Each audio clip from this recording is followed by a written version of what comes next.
Yo, students, sup. In my country, that means supper.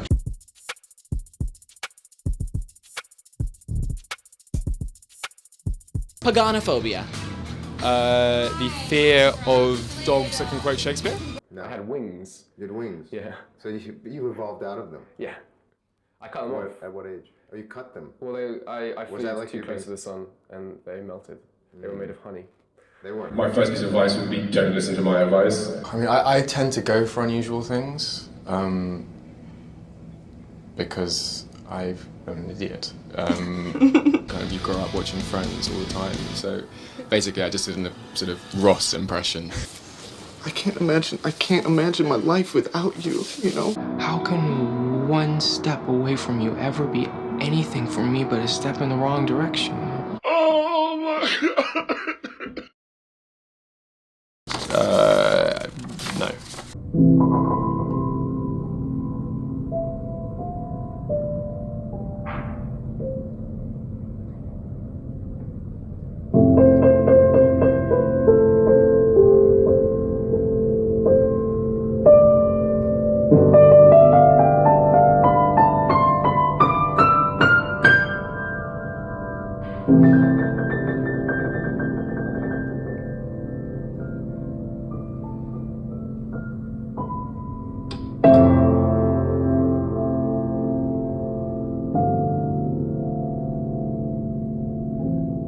Right to hear folks chatter,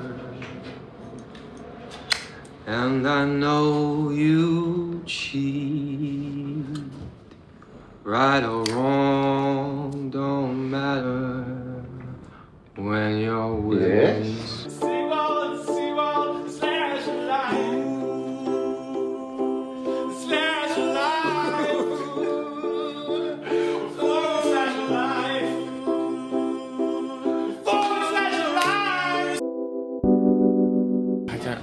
I think it's best kept a secret.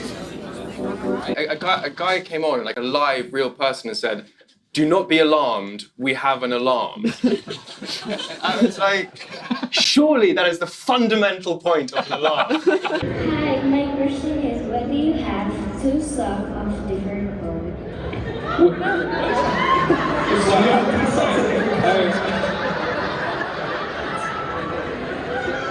I mean, because I'm just terrible at packing things.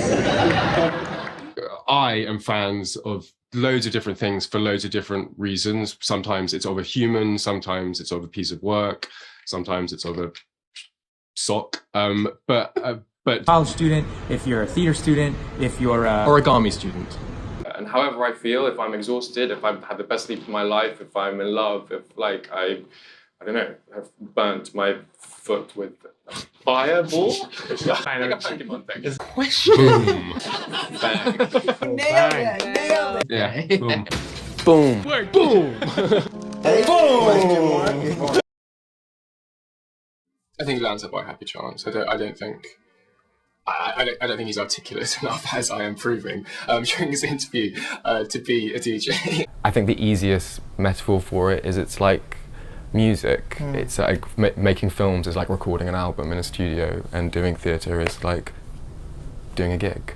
I mean, one of the things extraordinary about the film industry, unlike any other industry, is as a young person, you can be working with the greatest writer in the world, the greatest cinematographer in the world, the greatest director in the world, and be a valuable person within that machine. I can't think of many other jobs where the novice will be asked a question by the most, the auteur, and that question's answer be so important to them. No. What is a dream if not the most lucid articulation of our true selves? The most frightening things are normally things that we recognise in ourselves. What I like about the Corinthian and what I like about Boyd's portrayal of him is that you wanted to let him into your world because he felt safe, because he's so exquisitely charming. And in doing it's the same way that we let the things that are fucked up inside us exist. because we feel safe because they're a part of us, but actually it's insidious and it's destroying you. That's a really weird answer. I mean, because the thing that's so moronic about the idea of turning Sandman into a movie is that Sandman is about, it's a story about stories, quite literally. And the idea of trying to like pull one story out of it and tell that in 2 hours is the antithesis to what it is. It's about, Dream isn't a protagonist. He's the host to the dreams of 1,000 different people. He's a guide. It's not about him. And as it progresses, and so to kind of to make it into some kind of like, here's a hero, king of dreams, and like he's gonna kill Lucifer movie I would have burnt the cinema down. No, I mean, let's talk about that actually, because because I like to talk about myself, Megan. And saying that it wasn't like, comparing that to it not being like, I can't remember what I said, like a, oh my god, I can't remember any lines of the play, fuck, tonight starts at, no. I was like, I'm a ball of energy. This thing was, it was the glass, what do we want to call it? Snow cone? During the premiere of this, I met Paul McCartney, which was kind of cool. Wow, so what did you say to him? Nothing, he tapped me on the shoulder and sort of was like, hey, I love the film. But there was this guy at the premiere called Brian O'Driscoll, who's the captain of the Irish rugby team. This won't mean anything to you, but he was standing behind him, and I literally had to push Paul McCartney aside because Brian O'Driscoll is kind of one of the greatest heroes of my life. So it genuinely was just a brush. Did that might not have gone down too well with Paul. Paul doesn't like me, I'm not going to lie. We're not going to be having dinner anytime soon. The first idea that comes into my head is almost always moronic. What was the one thing that you identified right away with? He hates himself. I fundamentally mistrust myself. Which, you know, it's your first scene of Sandman.